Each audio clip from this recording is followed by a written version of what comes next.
የኢትዮጵያ ኦርቶዶክስ ተዋሕዶ ቤተክርስቲያን ወይም ማህታ አብያተ ክርስቲያናት የሚባሉት ምን ያምናሉ ወይስ ምን ታምናላችሁ ለሚለው ጥያቄ እኔ እሱ ላይ ማብራሪያ ልስጥ።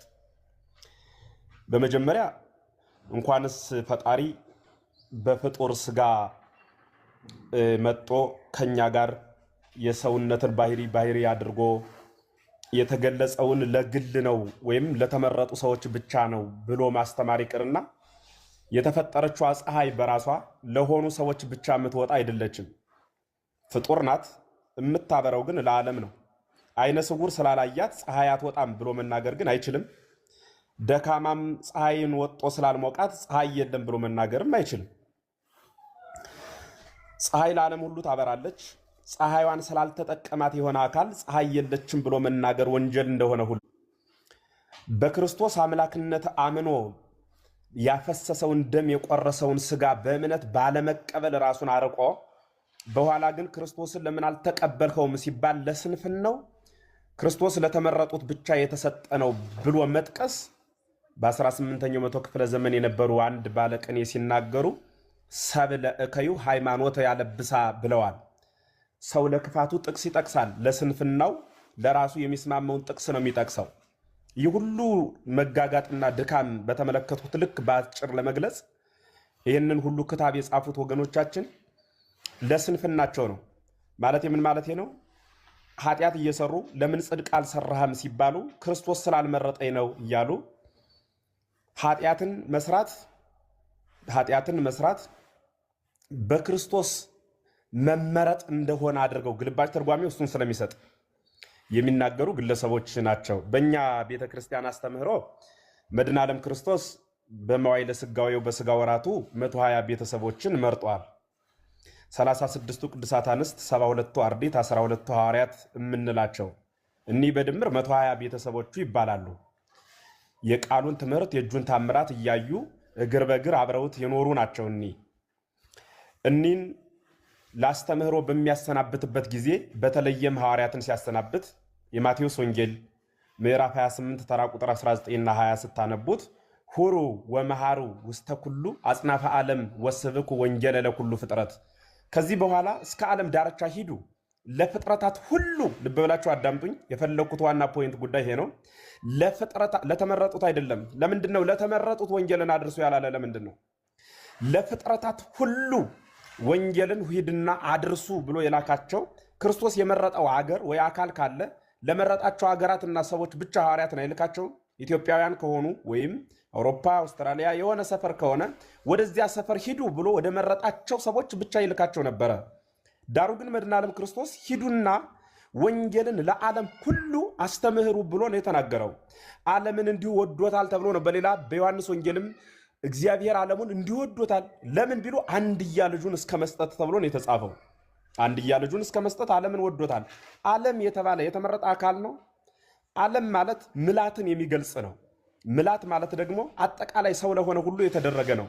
በነገራችን ላይ መድኃኔ ዓለም ክርስቶስ ልብ ብላችሁ አዳምጡኝ፣ ሁላችሁም በደንብ አዳምጡኝ። መድኃኔ ዓለም ክርስቶስ በስጋ ተገለጸ። በመዋዕለ ሥጋዌው መጥቶ ከድንግል ስግው ሆነ እንላለን። ለምን መጣ? ዓላማውን ግን ያውቁታል? የመጣበት ዓላማ ምንድን ነው? ይህንን ዓላማ የሚያውቅ አለ ወይ? ማለት አዳምን ሊያድን አይደለም የመጣው?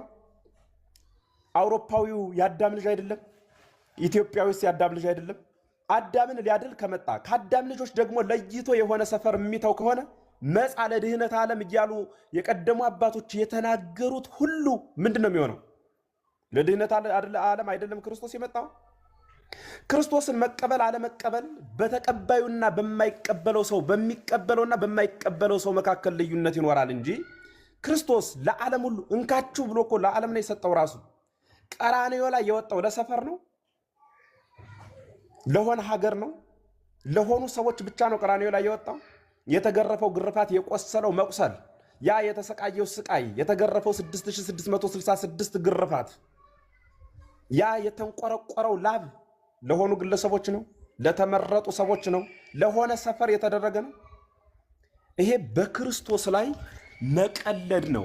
ነገር ሃይማኖትንም የማጥፋት አብይ ክህደት አባዜ ነው። እኛ ግን እሱን አናስተምርም።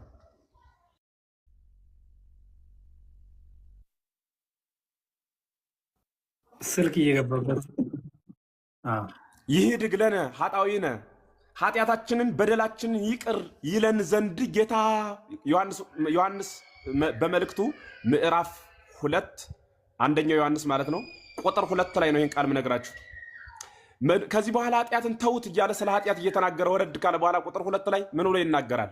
ይህ ድግለን ኃጣዊነ ኃጢአታችንን ይቅር ይለን ዘንድ መጣ። ዋኮ በእንቲአነ የመጣም ስለኛ ብቻ አይደለም አሉ ሐዋርያት። በራሳቸው እንኳን አልተ ስለኛ አይደለም የመጣ አዲያ ስለማን ነው የመጣ ካላችሁኝ አላ ለኩሉ ዓለም ለዓለም ሁሉ መጣ እንጂ። ይህ መጽሐፍ ቅዱስ ነው። አንደኛ ዮሐንስ ነው ያልኋችሁ፣ ጽፋችሁታል፣ ያዙላችሁ። አንደኛ ዮሐንስ ምዕራፍ 2 ተራ ቁጥር 2 ላይ ሐዋርያት ለኛ ብቻ አይደለም የመጣው እና እንግዲህ የማን ነው ብላችሁ ከጠየቃችሁን አሉ ሐዋርያት ለዓለም ሁሉ ነው የመጣው አሉ። የተመረጡት ከሆኑማ 120 ቤተሰብ ቅድም እንዳልኳችሁ ተመርጦ ነበር እኮ። ለ120ው ቤተሰብ ለኛ ብቻ ነው አላሉም እነርሱ ብለዋል አላሉም። ለድህነት ዓለም ለዓለም ሁሉ መጣ ብለው እነርሱ ተናገሩ። ለቤዛ ኩሉ ዓለም ለቤዛ ኩሉ ዓለም ለቤዛ ኩሉ ዓለም ለቤዛ ኩሉ ዓለም ነው የሚለው ሊቃውንት ሁሉ በጠቅላላ በዘመነ ሐዲስ የነበሩ ከአንደኛው መቶ ክፍለ ዘመን ጀምረው እስከ 6ኛው ያሉ በጽሁፍም በቃልም በትውፊትም ለቤዛ ኩሉ ሚል ነው ያለ። ለሰፈር መጧል የሚል ግን አንድ ቦታ የተጻፈ የለም። ለተመረጠ አካል ለገሌና ለገሌ ብቻ መጣ የሚል አንድ ቦታ የለም። ከሆነ የት ነው የተገኘው? የሰውን ሐሳብ አዋጦ እንደ ፓርላማ ምድራዊ አነዋወር መመስረት ይቻል ይሆናል እንጂ በሰው ሐሳብ ሰማያዊ ሀገር ፈጽሞ አይገኝም። በሰዎች ሐሳብ በሰዎች ውይይት እንዲያደርገን ተስማምተን እንዲያደርገን እንስራ ቢባል ይሄ በእውነት ራስንን ማጥፋት ነው። ወደ ቅዱስ ዮሐንስ አፈወርቅ ልሂድ።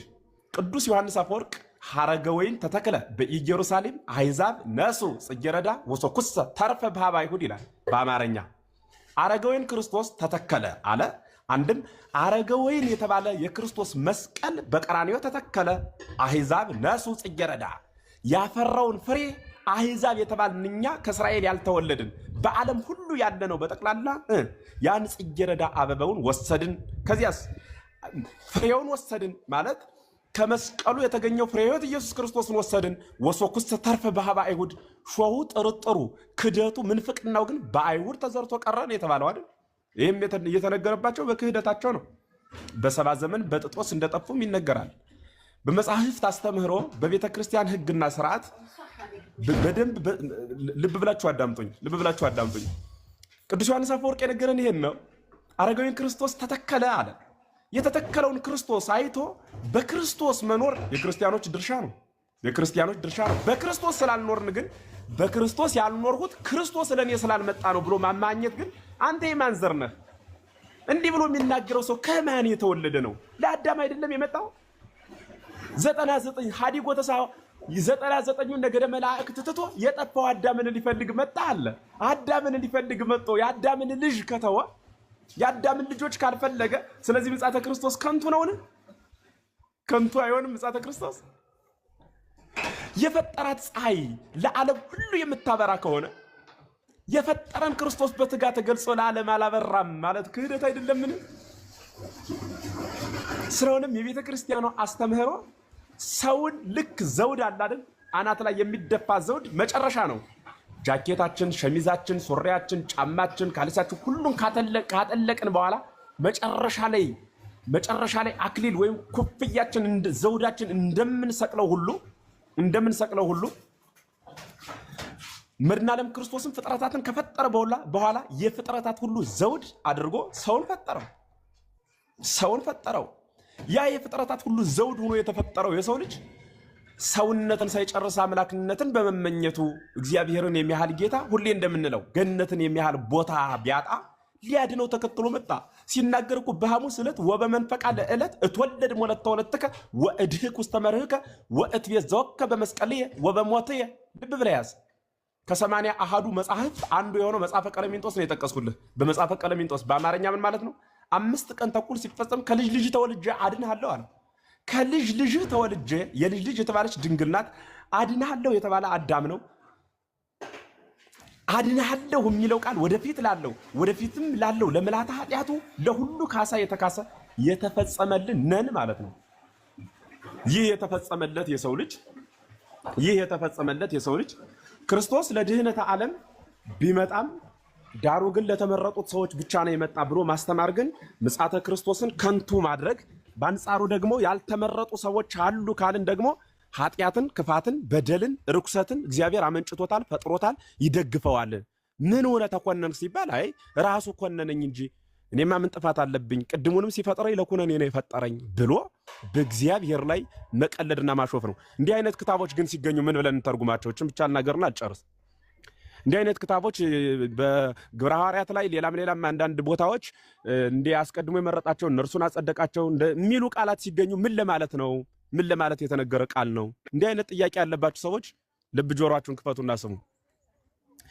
እኒህ ቃላት የተነገሩት አስቀድሞ የመረጣቸውን እኛን አጸደቃቸው የሚለው የመረጠው የተባለ በጠቅላላ የሰው ልጅ ነው። እና ከሰው ልጆች መካከል ደግሞ የመረጣቸው የተባሉ ምንድናቸው? በፈተና ያለፉ ለግል ቅድስና ሐሬኩ ከምከር ሰምከ የተባሉ እነ ዮሐንስ እነ ኤርምያስ ከእናታቸው ማህፀን ጀምረው እግዚአብሔር ድንቅ ስራ ለሰራባቸው ለአንዳንዱ ለተለዩት ቅዱሳን፣ የተለዩት ቅዱሳን ማለት በህልውናቸው ለዚያ የተነገረ ነው። አንደኛው ትርጓሜ ነው። ሁለተኛው አስቀድሞ የመረጣቸውን ማለት ምን ማለት ነው ከተባለ የሚያውቃቸውን ነው። ዕውቀቱን ህልውና ይሄ ምን ማለት መሰላችሁ? አስቀድሞ ይሄ ዕውቀትን ነው። አሁን እነሱ ምን ብለው የተረጎሙት? ውሳኔ አድርገው የእግዚአብሔርን ማወቅ ውሳኔ አድርገው ተረጎሙት። እግዚአብሔር ሁሉን ያውቃል። የሆነ ሰው ትልቅ ሸክም ተሸክሞ እንደሚወድቅ እየተንገዳገደ ሲጓዝ ብናየው አረ ሊወድቅ ነው ብንልኛ ብንናገር ወይም ደግሞ እንደሚወድቅ ብናውቅና ያ ሰውዬ ቢወድቅ የወደቀው ስላወቅነ ነው ያወቅነው ስለሚወድቅ ነው? ያወቅነው ስለሚወድቅ ነው ወይስ የወደቀው ስላወቅን ነው? ለዚህ ጥያቄ መልስ ስትሰጡ ነገር ሁሉ ያልቃል። የሆነ ሰው ትልቅ ሸክም ተሸክሞ ሊወድቅ እየተንገዳገደ አረ ሊወድቅ ነው ብለን እንደሚወድቅ ብናውቅ ከዚያ ቀጥሎ ቢወድቅ ሰውየው የወደቀው እኛ ስላወቅን ነው እኛ ያወቅነው ሰውየው ስለሚወድቅ ነው?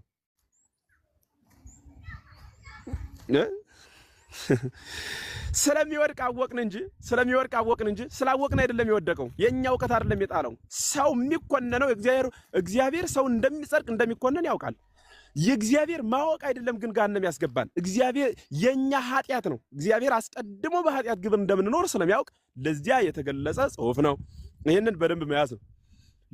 ለዚህ የተነገረን ቃል አስቀድሞ የተባሉ ደግሞ ልክ ራሱ እግዚአብሔር ዮሐንስ ወንጌላዊ ዮሐንስ መጥምቅን ለጥምቀት ወይም ደግሞ እንዲያጠምቀው እመቤታችን እንድትወልደው ሐዋርያትን እንዲያስተምሩ እንደተመረጡ ሁሉ እንዲሁ አስቀድመው የተመረጡ ማለት እግዚአብሔር ስራ ለመስራት ያዘጋጃቸው ወደ ሌላውን ፍጥረት ሊሰራባቸው አስቀድሞ የሰራቸው ዓለምን ያስተምርባቸው ዘንድ አስቀድሞ ሐዋርያትን አስተማራቸው።